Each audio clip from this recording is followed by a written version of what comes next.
Kehlele sikhiphe isixwayiso ngababili abazoshona okhozini kulo nyaka. Abaka-South African Weather Service baxwayisa ngemvula enamandla lapha endaweni zase-Cape Town kanye nomoya mobheke enkabeni yezwe laseNingizimu Afrika. Amathemba abalandeli be-Kaizer Chiefs sebabe wonke kuPieter Mosimane ukuthi uyena ongasahlangula iqembu.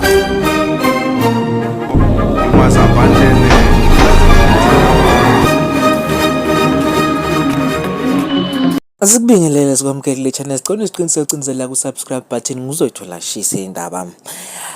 UDr Kehlele usekhipha isixwayiso esibhekise lapha kumsakazelo omkhulu omphakathi lapha exwayise khona ukuthi ngase kube khona ababili futhi okhozini FM abazoshona. UDr Kehlele usho lokho ngesikhathi eprofetha laphana ke ekhasini lakhe la ku TikTok lapho khona ekhiphe khona esisixwayiso. Ake simcaphune lapho khona echaza. Uthi uNkulunkulu tell them ukuthi there is 2 more this year abazoshona. Ukhona lo moya okumele uyothandazelwa okhozini. Ubeka kumkhulu Kehlelezi uthe kuzodingeka izangoma ezinhlanu abawashemba ababili izayoni ezimbili kanye nenyanga ezintathu kuyokhulekela lo moya oqoqa abantu emsakazweni okhozini. Kuhlukene imbono ke lapha ke inkundleni zokuxhumana bathi abantu ayakasike phakathi umkhulu usho ngoba nakazi ukuthi khona okhozini abalimele engozini yemoto bese kuzoba khona futhi ophindi ke olele esibhedlela ongaphathekile kahle. Ngabe uthini ke wakho umbono? Ake sidlulele phambili ke kweze simo sezulu. Abaka-South African Weather Service baxwayisa ngemvula enamandla edolobheni lase-Cape Town kusasa ezingafikela ku-60 wamaphesenti lapho khona kuxwayisa khona abashayeli bemoto babaqaphele kakhulu abakhele idolobha lase-Cape Town ukuthi-ke baqaphele emgwaqeni bangagijimisi imoto kakhulu ngoba kwazeka ukuthi-ke uma umgwaqo umanzi kuba lula ukuthi imoto zishayisane. Kuphinde futhi uxwayisa kakhulu abantu abakhele indawo ezigudlulwandle laphana kakhulukazi esifundelweni saKwaZulu Natal kwehla njalo umoya ungafika laphana ku-40 wamaphesenti. Kuyacelwa kakhulu ukuthi baqaphe kakhulu abakhele indawo ezigudlulwandle ngalo moya omkhulu. NaseLimpopo kulindeleke ukuthi kushisa kakhulu osukwini la kusasa. Ake sibheke amazinga okushisa ke ukuthi ami kanjani osukwini la namhlanje. Masibheka laphana East London ngase limbozise ngamafu 16 kuya ku-26. Sibheka laphana ngePort Elizabeth nakhona ngasilimboze ngamafu kodwa inhlavela ngikhona 16 kuya ku-25. Sibheka laphana Upper Town 13 kuya ku-33 liphumile ilanga lapha eUpper Town. Sibheka laphana ePolokwane u8 kuya ku-27 nakhona liphumile clear skies ngesilungu. Durban u18 kuya ku-28 nakhona liphumile lishisa kakhulu laphana ke eThekwini. Sibheka laphana ke Cape Town nakhona liphumile u11 kuya ku-19. Sibheke khona ke laphana ke Pretoria u11 kuya ku-27 nakhona liphumile ilanga. Amathemba ukuthi iKaizer Chiefs ibuyele eqoqeni indebe asehleli wonke kuPieter Mosimane.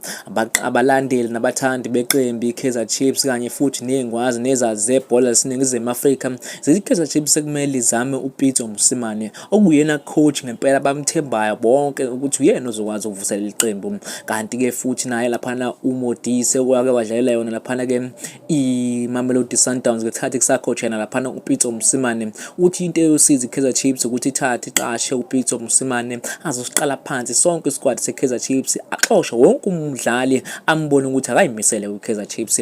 uModise ebeka ukuthi lokho kwalisiza kakhulu iqembu elakhe eyayidlalela ngalesa sikhathi okuyiMamelodi Sundowns ukufika kwaPieter Mosimane ukuthi ke ahlakaze sonke isquad seMamelodi Sundowns athenga abadlali abasha nabadlali abathembayo. Abalandeli nabathandi beKaizer Chiefs bavumelana kakhulu nalesi nalomphakamiso lesiphakamiso esikhishwe uye laphana ke umdlali weMamelodi Sundowns osathatha umhlala phansi uTigo Modise lapho esho khona ukuthi ke nabo basho khona ukuthi ke impela kuKaizer Chiefs izinto azihambe kahle kudinga ukuqala phansi yonke into ethi Kaizer Chiefs ukuthi Kaizer Chiefs izobuyela kuleya Kaizer Chiefs yaziyo Kaizer Chiefs yayiqoqa into. Sokhumbula ukuthi Kaizer Chiefs ke ibuya esibhaqeni lesinzima kakhulu lapho khona ibhaxabule khona iMamelodi Sundowns ngamagoli ayisihlanu kwelilodwa lapho khona iKaizer Chiefs eyakhombisa khona ukuthi impela uphele ngisho nomncane ushatini kuyona. Ake sibheke ke imiphumela yemidlalo ye-DStv Premiership ebikhona kuleli viki kanye nemidlalo ezophinde futhi idlalwe kuyona lempela sonke siya kuyona. Siqale ngemiphumela iPirates baxabule laphana ke iTipa United ngo 2-0. Sibheke kona laphana-ke Stellenbosch kanye laphana namaZulu kube draw ka-0-0. Sibheke khona laphana-ke Polokwane City kanye Richards Bay kube draw ka-0-0. Sibheke-ke khona-ke laphana Golden Arrows nayo-ke Sundowns kube draw ka-0-0. Sibheke-ke yona SuperSport United naye Sekhukhune United kube kuyi-draw ka-1-1. Sibheke yona laphana-ke Cape Town City kanye ne-Swallows kube Cape Town City wine ngo-2-0. Sibheke amakhosi amahle kube-draw ka-2-2 kanye nayo-ke lapha i-TS Galaxy. Akasibheke amagame akhambi kanjani le weekend-ke. Polokwane City versus Sekhukhune United ngo-3 isikhathi.